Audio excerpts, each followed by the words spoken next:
Hey, what's happening, y'all? Welcome back to Correctional Officer Stories with Steve. I want to give, first and foremost, I want to give a big shout out to Savage from Savage Studios. That's his channel, Savage Studios. Go rock with him. He gave me a huge opportunity. He let me come on his show yesterday and give my perspective from a correctional officer's view. We touched on some topics. So again, man, thank you so much. I appreciate the opportunity. It was awesome. And to all your subscribers that are coming over from Savage's channel, man, thank you all.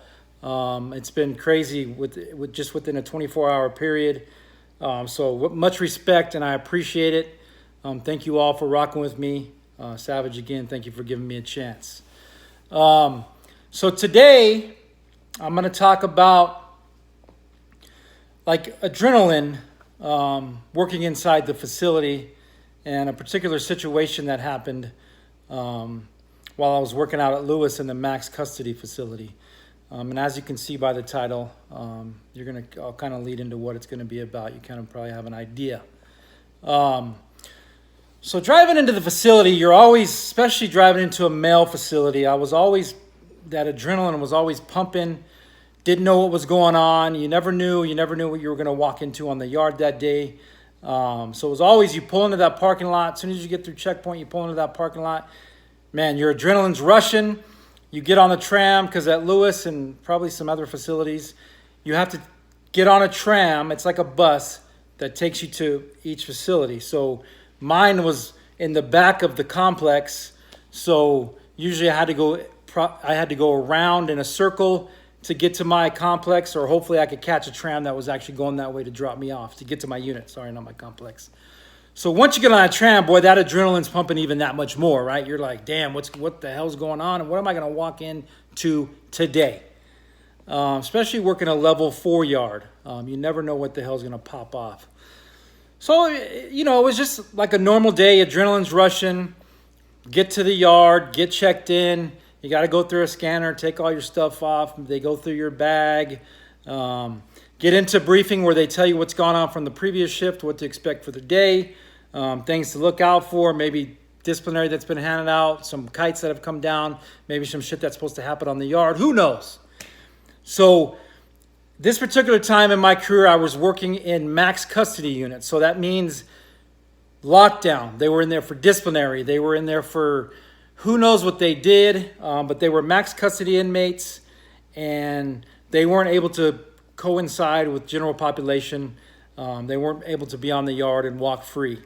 So the way that worked is they got out Monday, Wednesdays, and Fridays for rec and showers. If they didn't go to rec, they got to shower, and then they went immediately back into their cell. So we're talking basically like a 23-in-1. And Tuesdays, Thursdays, Saturdays, Sundays, they didn't come out. Unless a counselor needed to see him or they needed to go see the medical team. And at that point, we would lock down the yard, bring him out in bellies and chains.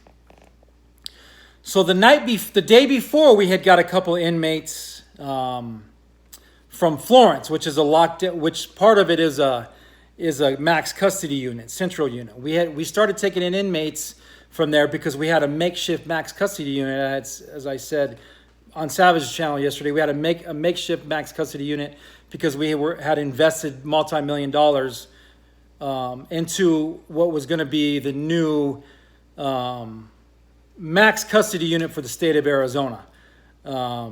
So we had 50 inmates in my block, in my cell, one dog pod down on RAST unit. So getting back to these two inmates, they had come in for disciplinary. Basically, central unit didn't want them anymore, so we did a 2-for-2. We swapped 2 of our inmates, and they sent them there. So we knew we were getting some bad dudes. We just didn't know what and why, or what the hell was going on. So usually we like to get them their property and get them what they have coming. But 24 hours had went by. They didn't get their property yet. And remember, they don't get all they get is hygiene, their clothes. They do get TVs now, so they can have their TV, a lamp, no stinger, no nothing. They can have a box. You get a Bible. If you've got some books, you get so many books. And that's all you can have in your cell. Your max custody, you're not getting anything else. And you can have a little bit of store, but there's an amount that you can have.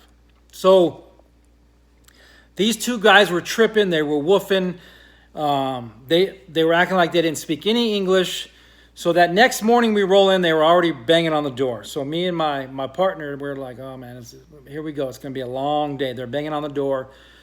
Sergeant, it's like 9 o'clock. Sergeant rolls around, signing off on the paperwork, as she always did, or he, but this day it was she. I'm not going to mention any names.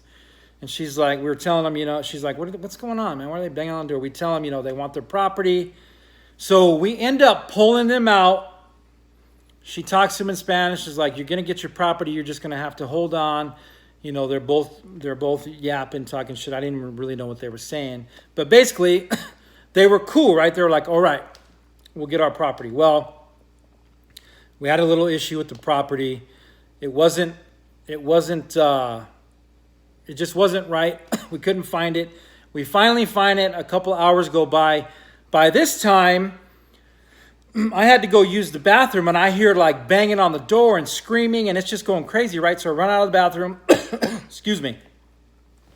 I come back to my partner, freaking out, screaming at him in the pod, and all I see is an orange flame. Well, they had taken their sheets from their mattress, popped the socket in their cell, and started a fire.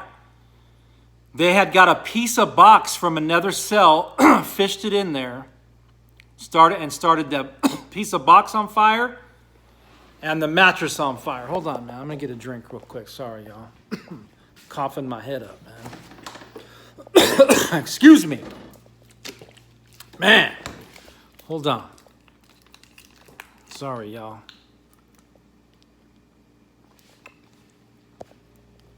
All right. So, like I said, they're woofing, blah, blah, blah. They start the fire. They're like, now they're screaming. Now they speak English, right? They're like, get us out, blah, blah, blah. They're just screaming, and all I just see is a huge flame. Well, remember, it's max custody. They just can't come out. They got to come out restrained. Whether there's a fire, it don't matter what's going on. So we ended up here. The officer goes and gets the fire extinguisher. We pop the trap. We have them move to the side. We're spraying it. We get them cuffed up, get them out. Still don't have the fire extinguished. And your adrenaline's going crazy, so you don't know what to do, right? You're trying to make 70 different decisions within 2 seconds. And you're going crazy. All the inmates in the pod are banging on the door, just boom, boom, boom, boom, kicking it because they want out. They can't breathe. It's pitch dark in the pod. We thought the electric went out, the electricity. It was come to find out it was from there was so much smoke in that pod that it completely went dark in the freaking inside the pod. And remember, there's 25 cells, so at the time we were full, there was 50 inmates in there. So when something like that happens on a disturbance like that, every yard gets called, and we probably had, within 10 minutes, 25 to 30 freaking officers down there.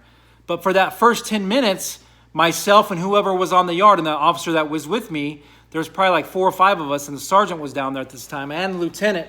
We're trying to get all the inmates out cell by cell. We're trying to put legs on them. We're trying to put bellies on them. We're trying to cuff them up. We run out of handcuffs. We run out of bellies. We run out of legs. We were using leg irons for handcuffs on these guys because we didn't want to pull them out unrestrained.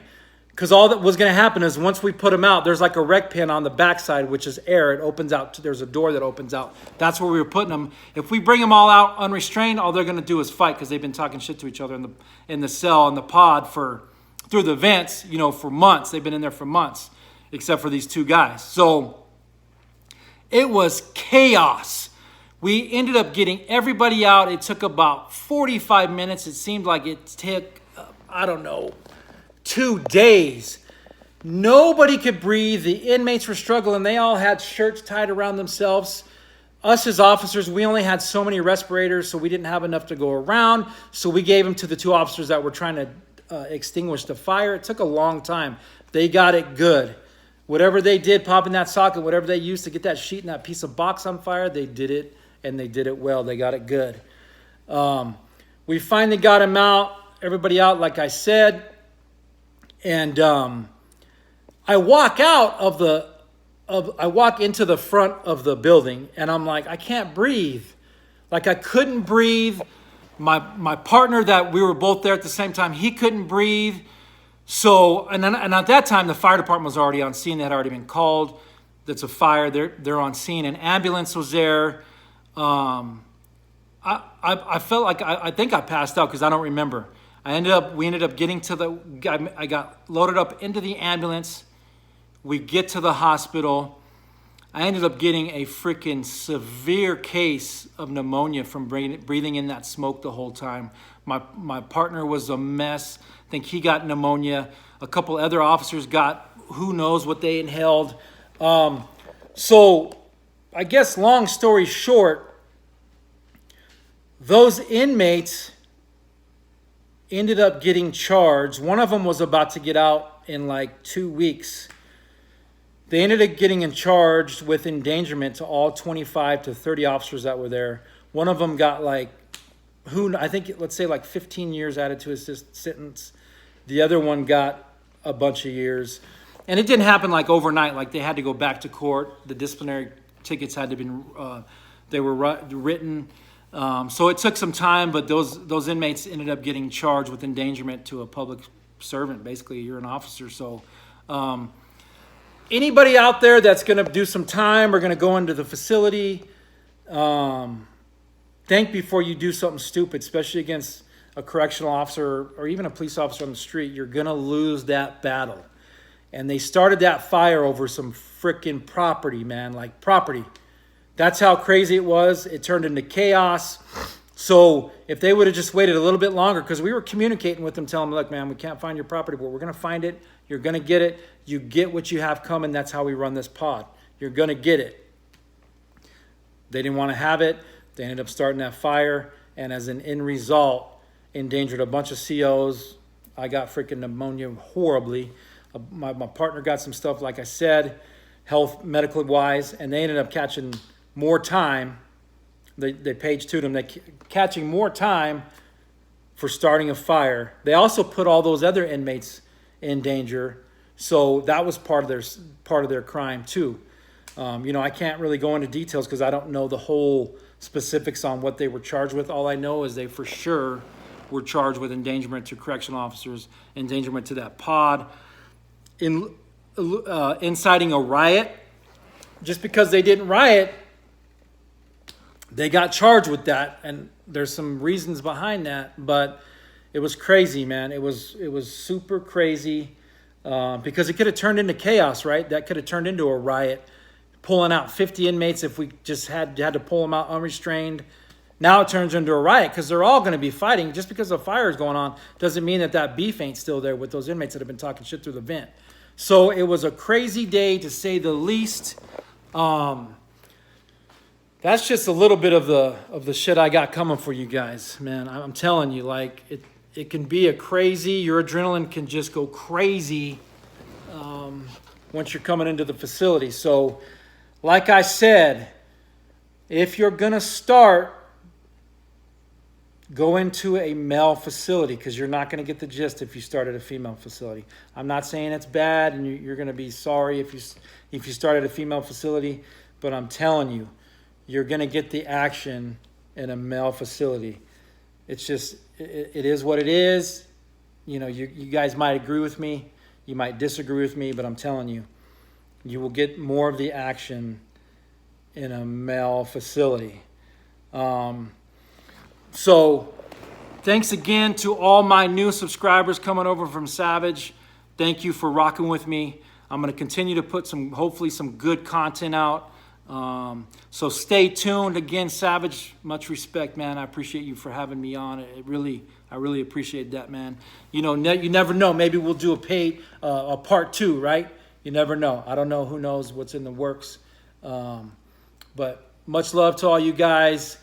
And drop a like, smash that subscribe button, comment. I'm trying to come up with like a name for my subscribers. Like, some guys use G Squad. Like, obviously with Savage, he's got the Savages. That's sick. So give me some ideas, guys. Drop a like, drop a comment. Let me know what you guys think. your opinion. And again, man, I appreciate it. All the love. It was crazy. A 24-hour turnaround was so crazy. Peace.